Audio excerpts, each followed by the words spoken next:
인도 증시를 지금 역시 외국인들이 굉장히 많이 자금을 투입하면서 인도 증시를 끌어올리고 있다라고 보시면 될 것 같습니다. 그래서 앞서 설명을 드렸습니다만 한국에 이어서 두 번째로 2009년에 많은 외국인 자금이 유입됐던 시장이 바로 인도 증시였고요. 이런 부분들이 역시 인도 증시를 좀 이렇게 밀어올리는 그런 영향을 미치고 있는 게 아닌가라는 생각이 들고 있습니다. 네, 그래프를 보는데 지금 녹색 연두색 그래프가 미국 증시의 시가총액이 전 세계 시가총액에서 차지하는 비중. 그렇죠. 이 부분은 이제 인도 증시가 네. 전 세계에서 차지하는 비중이 어느 정도까지 지금 올라오고 있는지를 보여주는 그런 그래프인데요. 네. 미국 증시 같은 경우는 과거에 굉장히 높았어요. 전 세계 시가총액이 차지하는 비중이. 하지만 점점 낮아져서 네, 굉장히 많이 떨어졌죠. 그렇죠. 지금은 이 정도 수준에 지금 미치고 있는 반면에 인도 증시 같은 경우는 과거에 굉장히 낮은 그런 비중을 차지하고 있다가 굉장히 한때 높아졌다 다시 2008년에 좀 조정을 받았고요. 다시 2009년에 올라가면서 현재 이 정도 수준까지 다시 올라와 있는 그런 국면이라는 얘기죠. 그래서 전 세계에서 외국인들이 글로벌 투자자들이 보는 인도 증시의 어떤 비중도 굉장히 많이 높아졌다라고 보시면 될 것 같습니다. 네, 인도 경제의 성장에 따른 어떤 영향력이 그만큼 또 커진 부분을 또 반증하는 부분이 아닌가라는 생각이 듭니다. 그렇죠. 자, 그리고 이제 또 한 가지, 이제 두 가지가 남았는데, 처음에 말씀하셨던 5가지 중에 2가지가 남았는데, 아마 제가 생각할 때 인프라 투자가 증가하고 있다는 부분도 굉장히 좀 상대적인 메리트에 들어가지 않을까라는 생각이 드는데 어떤가요? 네, 맞습니다. 앞서 인도 시장에 투자하는 펀드 상위 10개 수익률을 보여드렸고요. 그중에 5위를 차지했던 전 세계 투자하는 해외 펀드의 네. 수익률 상위 10개 펀드를 제가 아까 보여드렸는데요. 그 중에서 5위를 차지했던 게 바로 인디아 시장의 인프라 쪽에 투자하는 펀드였죠. 그래서 그만큼 인프라 투자가 향후에 증대가 굉장히 활발하게 될 걸로 예상하고 있기 때문에 이러한 부분들이 결국 인도의 경제를 지속적으로 끌어올리는 영향을 한다는 얘기죠. 뭐 쉽게 생각을 해보시면 우리나라가 이제 1970년대 새마을 운동을 하면서 굉장히 경제가 급속도로 발전을 하지 않았습니까? 네, 그렇죠. 근데 그때 새마을 운동에서 가장 크게 비중을 차지했던 것이 역시 인프라 구축이었어요. 뭐 네. 도로를 닦고 또 항만을 건설하고 이런 거였다는 얘기죠. 그래서 인도도 지금 우리나라가 1970년대 경제 발전을 하고 있는 그런 모습들하고 유사하게 인프라 건설을 위주로 한 그런 경제 발전 모델을 가지고 있다는 얘기죠. 그래서 이런 부분들이 향후에 인도 시장에 성장을 끌어올릴 걸로 예상을 하고 있고요. 또 인도 같은 경우는 굉장히 인프라가 아직까지 열악합니다. 이게 굉장히 경제를 발전시키지 못하는 요인으로 또 작용을 하고 있는 그러한 부분 중에 하나인데요. 이러한 낮은 인프라 그리고 이러한 낮은 인프라 부분이 그동안 사실 앞서 설명드렸던 정부의 어떤 이 공산 정권과 그러한 또 진보 신당의 연합 정권의 하에서 인프라 구축을 하고자 했지만 인프라 구축이 제대로 안 됐던 부분이 많았었는데요. 이제는 인프라의 투자의 중요성을 정부에서 인식을 굉장히 많이 하고 있기 때문에 향후 5년 적어도 향후 지금 현재 정당이 있는 향후 이 5년간은 인프라 구축이 굉장히 활발하게 일어날 걸 예상을 하고 있습니다. 네. 방금 전에 이제 정치적인 부분을 말씀을 해주셨는데, 앞서서 외국인들의 투자가 이제 늘어났다라는 부분에 대해서도 말씀을 하실 때 이 정치적인 부분을 말씀을 하셨죠. 바로 그 정치적인 리스크가 좀 해소됐다는 점도 긍정적일 것 같은데 어떤가요? 네, 맞습니다. 5번째의 인도 시장에 투자하는 그 메리트를 꼽으라고 하면 이제 바로 이 정치적 리스크 해소 부분이라고 말씀을 드릴 수 있겠는데요. 네. 2009년 5월 아마 투자자분들께서 기억하시는 분들도 계실 텐데요. 이 5월 달에 인도에 총선이 있었고요. 5월 18일이었던 걸로 제가 기억하고 있는데 그때 총선 결과가 발표된 다음 날 인도 증시가 하루에 20% 가까이 네, 엄청나게 폭등하는 그런 모습들을 그랬었죠. 보였었죠. 결국은 이러한 인도 증시의 폭등은 결국은 그동안 이 인도를 둘러싸고 있었던 환경 중에서 이 정치적 리스크 부분이 얼마나 크게 인도 증시 그리고 인도 경제를 억눌러 왔는지를 반증하는 결과라고 볼 수 있겠고요. 네. 결국은 총선 결과가 발표하자마자 하루 20% 가까이 이 폭등했다는 얘기는 그만큼 이 총선의 결과가 매우 인도 증시에 대한 기대감을 또 인도 경제에 대한 기대감을 높여놨다라고 생각해 볼 수 있는 부분이기도 합니다. 그래서 5월 달에 이 현재 집권하고 있는 집권당 통일진보연합이라고 하는 UPA라고 합니다. 총 261석을 확보하면서 이 과반수의 근접한 의석을 확보했고요. 따라서 그동안 이 공산 정권과 연합 정권을 이루었던 그동안 과거의 모습에서 이제 완전히 벗어나서 이 통일진보연합이 이 단독 정당, 단독 집권하는 그런 모습으로 갔다라고 볼 수 있습니다.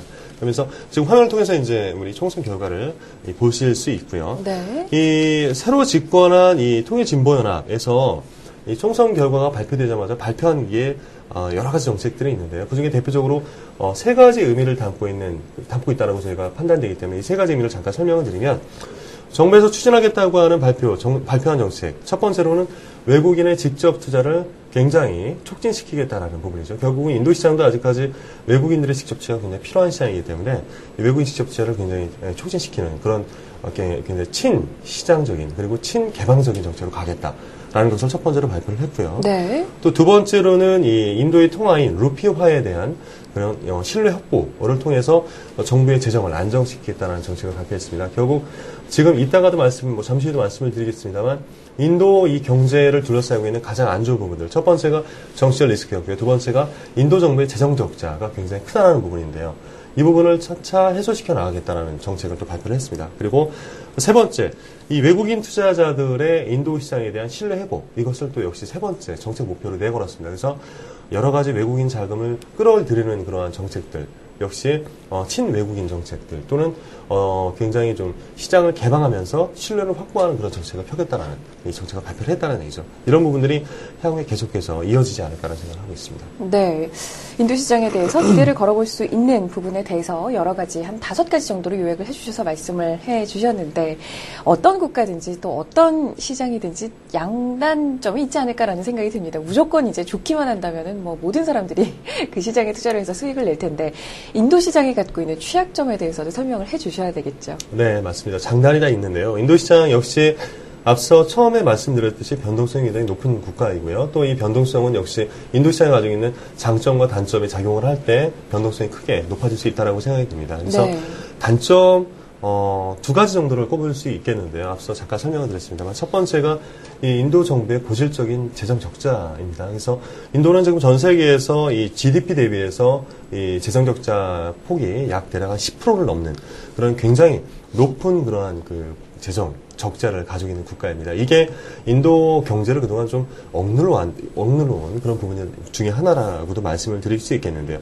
인도의 고질적인 재정 적자 문제는 크게 한 2가지 이유에 따라서 지금 작용을 하고 있습니다. 첫 번째로는 아직까지 인도 시장은 뭐 가보신 투자자분들도 계시겠습니다만 인도를 가보면 굉장히 이 빈부의 격차가 굉장히 심하다라는 것을 느낄 수 있습니다. 그래서 굉장히 좀 잘 사는 동네는 잘 사는 반면에 못 사는 동네는 우리나라의 한 70년대를 연상시킬 정도로 굉장히 좀 낙후되어 있는 그런 네. 모습을 볼 수 있는 그런 부분이거든요. 그래서 인도의 부자가 굉장히 부자라고. 굉장히 부자들이 네, 많죠. 굉장히 부자라고. 또 그렇죠. 굉장히 네. 못 사는 사람도 많습니다. 그래서 그렇죠. 결국은 인도의 그러니까 한 국가의 재정이라는 것은 국민들이 낸 세금을 기반으로 하는데 인도 시장 같은 경우는 세금을 낼 수 있는 계층 자체가 열악하다는 얘기죠. 네. 이런 부분들이 인도의 재정 적자를 계속해서 좀 끌어오는 요인으로 작용을 하고 있다라고 보시면 될 것 같고요. 두 번째로는 이 인도가 여러 가지 이 지방 정부들이 많은데요. 이 지방 정부가 그동안 굉장히 방만한 이 재정을 운영해 왔다는 겁니다. 인도는 세계 최대의 민주주의 국가입니다. 그래서 이 지방 정부에 대한 여러 가지 이 부분들을 좀 재정 적자라든가 이런 것들을 중앙 정부에서 잘 컨트롤을 못 하고 있는 그런 상황입니다. 그래서 이런 부분들이 그동안 인도의 고질적인 재정 적자를 야기했다라고 볼 수 있고요. 결국은 그 인도의 그런 재정 적자 부분은 아직까지 경기가 전 세계적으로 뭐 회복이 본격적으로 이루어져서 이제 경기 상승면으로 가는 초입 단계이기 때문에 아직까지는 정부에서 얼만큼 이 재정을 풀어서 이 경기를 빨리 끌어오느냐 이런 것들이 관건으로 작용하고 있는데 올해 인도 시장, 인도 증시가 저희 예상으로는 견조한 모습을 보일 거로 예상을 하고 있습니다만 인도의 재정 적자 부분이 이러한 인도 증시의 견조한 그런 상승 추이를 조금 끌어내릴 수 있는 요인으로도 작용할 수 있다는 얘기죠. 결국 이제 올해 인도가 세금을 좀 인상할 가능성도 좀 있고요. 네. 이 재정적자 폭을 좀 줄이기 위해서 이런 부분들이 결국 이제 경기가 살아나는데 좀 악영향을 미칠 수 있는 요인이기 때문에 투자자분들께서는 인도의 어떤 정부의 재정적자 추이라든가 이런 부분들에 대해서 좀 관심을 좀 기울일 필요가 있다는 생각이 듭니다. 네. 자, 처음에 2가지라고 말씀을 하셨는데 나머지 한 가지는 어떤 부분인가요? 네, 앞서 설명을 드렸습니다만 이 정치적 부분은 제가 충분히 설명을 드렸으니까 이제 네. 정치적 부분은 제가 설명을 안 드리고요.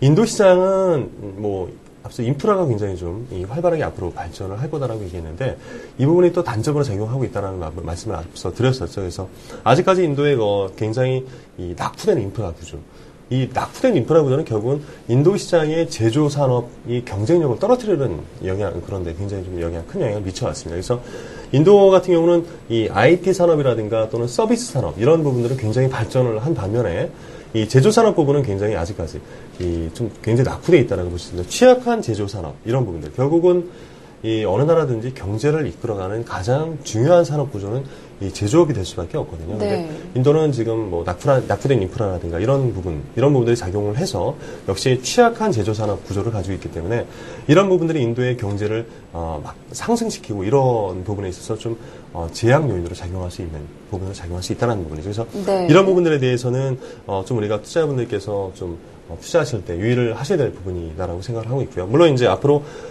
새 정부에서 인프라 구축 이런 부분들에 굉장히 강한 의지를 가지고 있고 인프라 구축과 더불어서 제조산업 육성 이런 거에도 굉장히 강한 의지를 가지고 있기 때문에 이런 부분들이 빨리 개선이 되고 빨리 발전하는 모습을 보인다라고 하면 굉장히 양호한 그런 흐름을 보일 수 있는 부분으로 작용할 수 있다는 생각이 듭니다. 네, 단점이자 앞으로의 이 투자 기회를 노릴 수 있는 부분이 되기도 하는 그런 부분이군요. 네, 맞습니다. 네, 자 그렇다면 이제 마지막으로 인도 시장에 대해서 이제 투자를 해볼까 이렇게 생각하시는 투자자분들에게 뭐 여러 가지 아무래도 이제 해외 펀드다 보니까 뭐 환해지 이슈도 있을 거고 당부하고 싶은 말씀이 있으시다면 간단하게 네 시간이 많이 흘렀는데요 간단하게 네. 한번 좀 정리를 부탁을 드리죠. 네, 역시 인도 주식에 투자하는 펀드, 해외 투자하는 펀드이죠. 앞서도 제가 여러 번 설명을 드렸습니다만 해외 투자 펀드 같은 경우는 투자자들이 정보를 바로바로 취득하기가 좀 어려운 부분이 있고요. 따라서 이 투자 대상 국가인 인도의 어떤 시장 상황, 정치적인 상황, 경제 상황 이런 부분들에 대한 위험에 노출되어 있다는 부분을 사전에 명확히 인식을 하시고요. 또 인도의 발전 가능성을 보고 장기적 관점에서 투자하는 부분이 꼭 필요하다라는 부분이죠. 단기적인 투자. 물론 인도 시장이 굉장히 급등하는 시장, 또 어떤 급변하는 시장이기 때문에 단기적인 투자를 원하는 분들도 계시겠습니다만 결국은 변동성이 큰 시장이기 때문에 단기적인 투자보다는 장기적인 그런 투자가 필요하다는 부분이고요. 두 번째로는 네. 높은 변동성을 가지고 있는 시장이기 때문에 앞서 말씀드렸듯이 따라서 시장의 어떤 변동성에 일희일비하지 않는 투자가 필요하다는 얘기죠. 그래서 이런 어떤 관점에서 봤을 때는 장기적인 적립식 어떤 투자 방법이 가장 효율적인 투자 방법이 아닐까라는 생각을 해보고 있고요. 또 세 번째로는 인도에 투자하실 때는 또 인도의 루피화를 투자를 한다라고 보시면 될 것 같습니다. 그래서 인도의 루피화에 투자하기 때문에 환변동 위험이 작용을 하고 있는데요.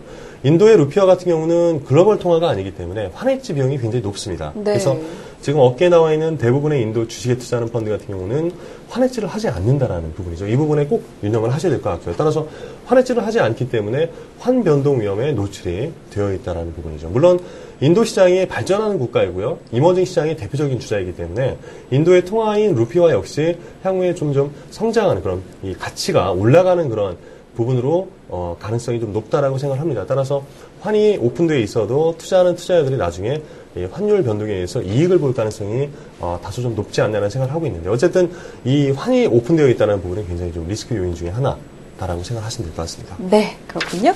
자, 인도 시장에 대해서 그리고 인도에 투자하는 그런 펀드에 대해서 지금까지